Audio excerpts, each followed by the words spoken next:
आणि आज जी आपण मुख्यमंत्री माझी लाडकी बहीण योजना केली आहे, अतिशय पॉप्युलर झाली, सुपर हिट झाली. आता तिथूनच मी इथं आलो, तिथून यायला उशीर झाला. माझ्या बहिणी राख्या बांधत होत्या, ओवाळत होत्या, हसत मुखाने स्वागत करत होत्या. यामुळे त्यांच्या पायाखालची वाळू सरकली आहे. आणि म्हणून बहिणींना भावांना देताना त्याच्यामध्ये हिंदू, मुसलमान, सिख, ईसाई सगळ्यांना योजना दिली है. सभी लोगों को योजना का फायदा मिल रहा है. हम खाली लेने वाले नहीं, देने वाले हैं. या देना बैंक है, लेना बैंक वहां है. और म्हणून आज मी सांगतो, मुख्यमंत्री माझी लाडकी बहीण योजना 2 कोटी भगिनींनी नोंदणी केली आहे. 1,60,00,000 बहिणींच्या खात्यात पैसे जमा झाले. ज्यांचे पैसे जमा नाही झाले त्यांना 30 सप्टेंबर पर्यंत आपण अजून मुदत दिली आहे. आणि 2.5 कोटी माझ्या बहिणींपर्यंत ही योजना पोहोचेल. विरोधक म्हणाले योजना झूठी है, योजना खोटी है, चुनावी जुमला है, खाते में पैसे नहीं आएंगे. मला सांगा, तुमच्या कोणाकोणाकडे योजनेचे पैसे आले? हात वर करा. महिला माझ्या बहिणीने हात वर करा. आता तुमच्या खात्यात पैसे आले, 2 हप्त्याचे आले, आता या 3ऱ्या हप्त्याचे येतील. माग बसलेले आहेत त्यांच्या खात्यामध्ये पण 30 सप्टेंबर पर्यंत सगळे स्क्रुटिनी होईल आणि सगळ्या बहिणींच्या खात्यात पैसे जमा होतील. हे सरकारचं काम आहे. आणि योजनेमध्ये या विरोधकांनी खोडा घातला, कोर्टात गेले, योजना बंद पाडण्यासाठी प्रयत्न केला, परंतु कोर्टाने पण त्यांना चांगली थप्पड मारली आणि त्यांना त्यांची जागा दाखवली. आणि म्हणून हे खोडा घालणाऱ्या सावत्र भावांना जोडा दाखवण्याची वेळ माझ्या बहिणींना संधी जेव्हा मिळेल तेव्हा बरोबर दाखवा. कारण या लोकांनी ही योजना बदनाम केली. या महिलांना तुम्ही विकत घेताय का? महिलांना लाच देताय का? काय काय बोलले. माझ्या बहिणींना बोलताना थोडी लाज तरी वाटली पाहिजे होती, मनाची नाही जनाची तरी वाटली पाहिजे होती. आणि म्हणून मी आपल्याला सांगतो, त्याच्यानंतर म्हणाले लाडक्या भावाचं काय? लाडका भाऊ योजना पण आपण आली. मुख्यमंत्री युवा प्रशिक्षण योजना 12वीला 6,000, डिप्लोमा 8,000, डिग्रीला 10,000 रुपये प्रशिक्षण भत्ता देणार. हे महायुतीचं पहिलं राज्य आहे, देशातलं पहिलं राज्य. आणि म्हणून त्याचा लाभ घ्या. त्याचबरोबर 3 मोफत गॅस सिलेंडर देण्याचा निर्णय आपण घेतला. मुलींना मोफत शिक्षण देण्याचा निर्णय घेतला. डॉक्टर व्हायचं, इंजिनियर व्हायचं, वकील व्हायचंय, जे काय व्हायचंय त्यामधून मुलींना सरकार पैसे भरणार. माझे बांधव आहेत, शेतकरी आहेत, त्यांना 7.5 HP पंपाने जे शेती करतात त्यांचं वीज बिल माफ करण्याचा आपण निर्णय घेतला. आज वयोश्री योजना केली आहे. ज्येष्ठांना आपण 3,000 रुपये त्यांच्या डीबीटी खात्यामध्ये जमा करणार. तीर्थदर्शन योजना आपण करणार. अशा अनेक योजना आपण केल्या. लेक लाडकी लखपती योजना केली. मुलीचा जन्म झाला 5,000, पहिलीत गेली 6,000, 5वीत गेली 7,000, 11वीत गेली 8,000 आणि 18व्या वर्षी 1,00,000 रुपये त्या मुलीच्या खात्यात जमा करण्याची योजना आपण सुरू केली. या योजना ज्या आहेत, या योजना सर्वसामान्य लोकांसाठी आहेत. आणि म्हणून या योजना लोकांपर्यंत पोहोचल्या पाहिजे, घराघरामध्ये पोहोचल्या पाहिजे. म्हणून तुम्ही प्रयत्न केले पाहिजे. मी आपल्याला एवढंच सांगतो, आपण दिलेला शब्द पाळणारे लोक आहोत. आपण बाळासाहेबांच्या विचारासाठी सरकार सोडलं, सत्ता सोडली, परंतु काही लोकांनी बाळासाहेबांचे विचार सोडून खुर्ची पकडली. त्यांना जनतेने धडा शिकवला. आणि जेव्हा हा एकनाथ शिंदे सर्वसामान्य शेतकऱ्याचा मुलगा, सर्वसामान्य कुटुंबातला मुलगा मुख्यमंत्री होतो, त्यावेळेस तुमच्या पोटात दुखतं, तुम्हाला मळमळ होते, जळजळ होते. रोज आरोप करता सरकार पडणार, सरकार पडणार, मुख्यमंत्री बदलणार. देव पाण्यात बुडवून ठेवले, परंतु जोपर्यंत ही जनता माझ्या बरोबर आहे तोपर्यंत मला कसलीही चिंता नाही. चिंता नाही, सत्ता येते जाते. पण बाळासाहेब म्हणायचे सत्ता येते जाते, सत्ता जाते, पण नाव एकदा गेलं की ते पुन्हा येत नाही. आणि म्हणून शिवसैनिकाचं खच्चीकरण, धनुष्यबाण तुम्ही घाण टाकला तो सोडवण्यासाठी आणि शिवसेना वाचवण्यासाठी या बाळासाहेबांच्या सैनिकाने, आनंद दिघे साहेबांच्या सैनिकाने उठाव केला, सरकारच्या विरुद्ध बाहेर पडला आणि ह्या राज्यामध्ये सर्वसामान्य जनतेचं सरकार आणलं. आणि म्हणून जिकडे आपण जातोय तिकडे जनतेचा उत्स्फूर्त असा प्रतिसाद, आशीर्वाद आणि सगळा पाठिंबा या ठिकाणी मिळतोय.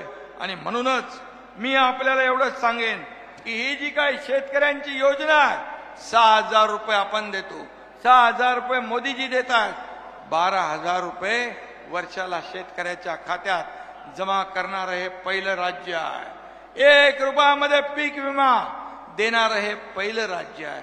म्हणजे आपण सगळ्यांचा विचार केलाय.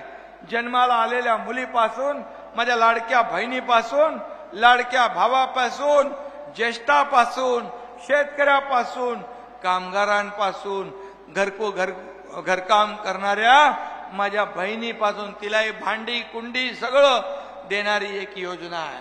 कामगारांना किट देणारी योजना आहे. हे सगळं जे आहे हे सरकार कुणासाठी आहे? या सरकारचा उपयोग या सर्वसामान्य माझ्या जनतेच्या जीवनामध्ये बदल घडवण्यासाठी झाला पाहिजे आणि त्याची जाण असणारा मुख्यमंत्री पाहिजे. आणि म्हणून आज महायुती म्हणून आपण जे काम करतोय आणि एकीकडे आपण पाहतोय की फक्त मतांसाठी, फक्त सत्तेसाठी, फक्त सत्तेच्या खुर्चीसाठी ज्यांनी बाळासाहेबांचे विचार सोडले त्यांना तुम्हाला या निवडणुकीमध्ये धडा शिकवायचा आहे. मला सांगा, शिकवणार की नाही? ज्यांनी बाळासाहेबांचे विचार सोडले त्यांना तुम्ही त्यांची जागा दाखवण्याची संधी आपल्या हातात आली आहे.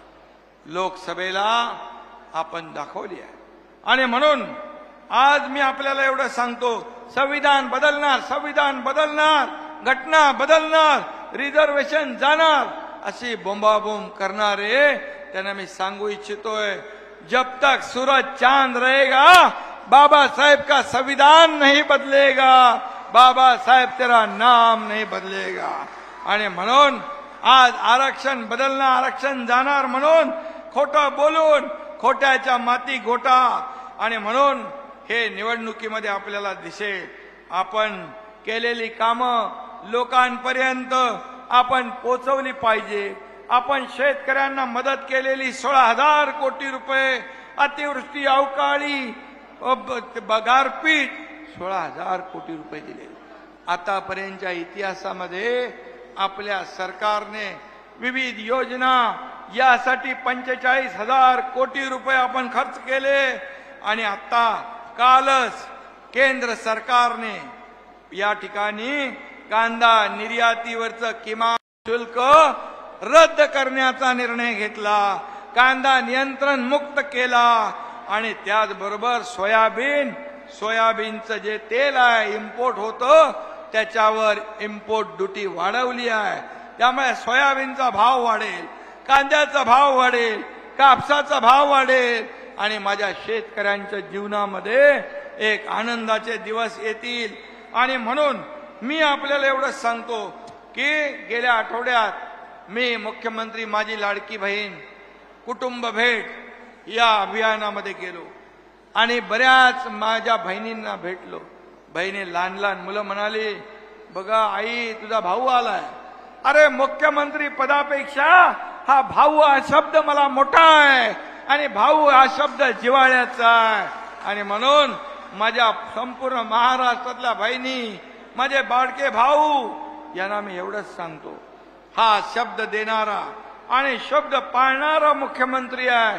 फक्त तुम्ही सर्व कार्यकर्त्यांनी आज एकनाथ शिंदे बनवून तुम्ही घराघरात जायचंय, मुख्यमंत्री बनून घराघरात जायचंय, या योजना सांगायच्या, योजना समजावायच्या आहेत, तुम्ही द्यायला जाताय, तुम्ही घ्यायला नाही, तुम्ही योजना सांगायला जाताय. आणि त्यामुळे मी आपल्याला एवढं सांगतो की आज आपण लोकांना द्यायची वेळ आलेली आहे. आणि म्हणून आपल्या योजनेचा लाभ घेण्यासाठी युवा वर्ग, शेतकरी, गरीब आणि या महिला भगिनी या प्रमुख घटकांसह साऱ्या महाराष्ट्राच्या हितासाठी आपण रात्रंदिवस प्रयत्न करतोय. त्यांना बळ देण्याचं काम हे कार्यकर्त्यांचं आहे. आणि कार्यकर्ता घरात नाही तर लोकांच्या दारात शोभून दिसतो, हे बाळासाहेब सांगायचे. आणि म्हणून आज जे कोणी आपल्याकडे काड्या करणारे लोक महाविकास आघाडीचे आहे, त्यांना त्यांची जागा दाखवायची आहे. आणि म्हणून मी आपल्याला एवढंच सांगतो, आज दिवस रात्र एक करा.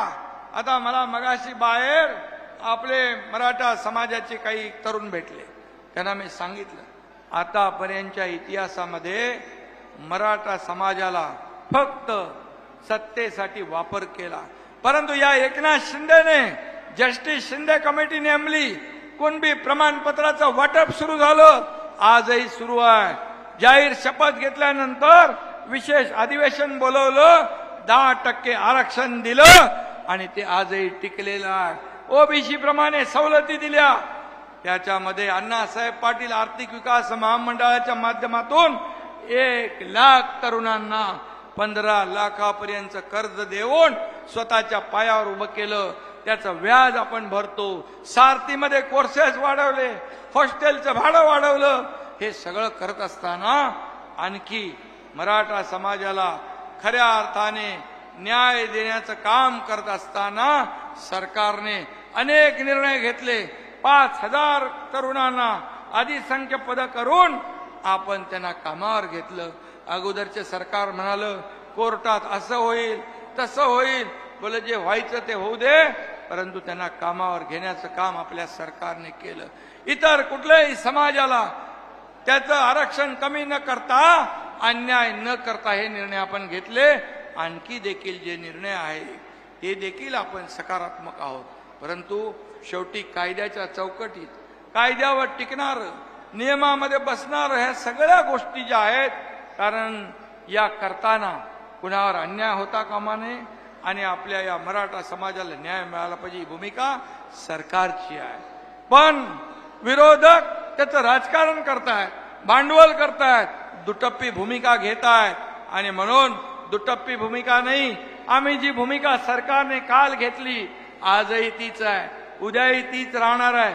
आणि म्हणून मराठा समाजातल्या तरुणांनी देखील ओळखलं पाहिजे कोण देणार आहे आणि कोण राजकारण करणार आहे, आपलं कोण परक कोण. जेव्हा संधी होती तेव्हा संधीचं सोनं करायच्या ऐवजी फक्त समाजाला वापरून घेण्याचं काम केलं. सत्तेची मोठी मोठी पदं घेतली आणि आता दुटप्पी भूमिका घेणाऱ्यांना मी एकच सांगतो, तुम्ही जाहीर भूमिका घ्या, जे काय असेल ते जाहीर घ्या. पोटात एक, वोटात एक, इकडे एक, बाहेर एक, अशा प्रकारची भूमिका आमची नाही. आणि म्हणून सर्वांना माझी विनंती आहे की यामध्ये जे आतापर्यंत कधी न झालेले योजना, कधी न घेतलेले निर्णय आपल्या सरकारने घेतलेत, याची देखील प्रत्येकाने जाणीव ठेवली पाहिजे. मी आपल्याला एवढंच सांगतो की आज आरक्षणाच्या बाजूने बोलणारे लोक आज दिल्लीचे राहुल गांधी विदेशात जाऊन आरक्षण रद्द करण्याच्या गप्पा करतायत, संविधानाचा अपमान करतायत, घटनेचा अपमान करतायत, बाबासाहेबांचा अपमान करतायत. आणि म्हणून अशा लोकांना आपण धडा शिकवला पाहिजे. आज कर्नाटकमध्ये गणपतीला विरोध केला, गणेशोत्सव कार्यक्रमाला विरोध केला आणि गणपतीची मूर्ती पोलीस गाडीमध्ये भरून गणपती बाप्पाला पोलीस स्टेशनला नेण्याचं पाप कर्नाटक काँग्रेसने केलंय. याला आपण धडा शिकवणार की नाही, हा माझा विषय आहे. आणि म्हणून ज्याने गणपती बाप्पाला अटक केली, ज्यांना गणपती बाप्पाचा उत्सव बंद केला, ज्यांनी आरक्षणाला विरोध केला विदेशात जाऊन, ज्यांना देशाची बदनामी केली, त्या काँग्रेसला या राज्यातून हद्दपार केलंच पाहिजे. देशातून हद्दपार केलं पाहिजे, कारण आरक्षण रद्द करणं हा घटनेचा अपमान, बाबासाहेबांचा अपमान.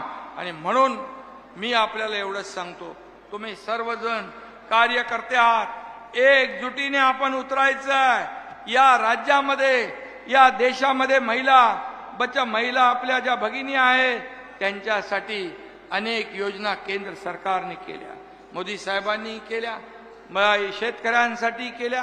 आणि म्हणून डबल इंजिन सरकार जे आहे, या डबल इंजिनच्या सरकारचं आज आपण या ठिकाणी राज्याला पुढे नेतोय.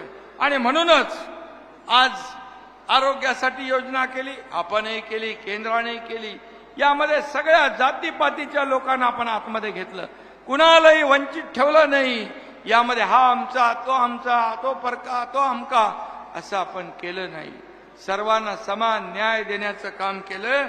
आणि म्हणून सगळ्यांनी खरे चेहरे जे आहेत हे ओळखण्याचं काम केलं पाहिजे. 2.5 वर्षात घरात बसलेलं सरकार आणि 2 वर्ष लोकांच्या दारात जाऊन काम करणारं सरकार आपल्याला लोकांपर्यंत पोचवायचं. फेसबुक लाईव्ह होऊन सरकार चालत नाही, फेस टू फेस काम करावं लागतं, लोकांच्या सुखदुःखामध्ये जावं लागतं, शेतकऱ्यांच्या बांधावर जावं लागतं, इरशाळवाडीचा गड चढावा लागतो. त्याला हिम्मत लागते, त्याला धाडस लागतं, त्याला मनगटात ताकद लागते. आणि ती ताकद या एकनाथ शिंदे, या सर्वसामान्य बाळासाहेबांच्या शिवसैनिक, आनंद दिघे साहेबांचा शिवसैनिकांनी दाखवली आहे. आणि म्हणून मी आपल्याला एवढंच सांगतो, माझ्या माता भगिनी इथं बसलेल्या आहेत, तुम्हाला आम्ही 1,500वर थांबवणार नाही. तुम्हाला 1,500, तुम्ही ताकद वाढवली, 1,500चे 2,000 होतील, 2,000चे 2,500 होतील, 2,500चे 3,000 होतील. तुम्हाला देताना सरकार हात आखडता घेणार नाही, कारण शेवटी माझ्या लाडक्या बहिणींना आम्हाला लखपती झालेलं बघायचं आहे, लखपती झालेलं बघायचं आहे. आणि माझ्या लाडक्या भावांना देखील या ठिकाणी प्रत्येकाच्या हाताला काम आणि हाताला काम देणारे हात तयार करायचे आहेत. आणि त्यासाठी आपण एकजुटीने येणारी महायुतीची लढाई, येणारी विधानसभेची निवडणूक महायुती म्हणून ताकदीने लढायची आहे, ताकदीने जिंकायची आहे. आणि पुन्हा एकदा महायुतीचा भगवा झेंडा डौलाने फडकवायचा आहे. हा संकल्प आज करू, हा निर्धार करू. धन्यवाद. जय हिंद, जय महाराष्ट्र.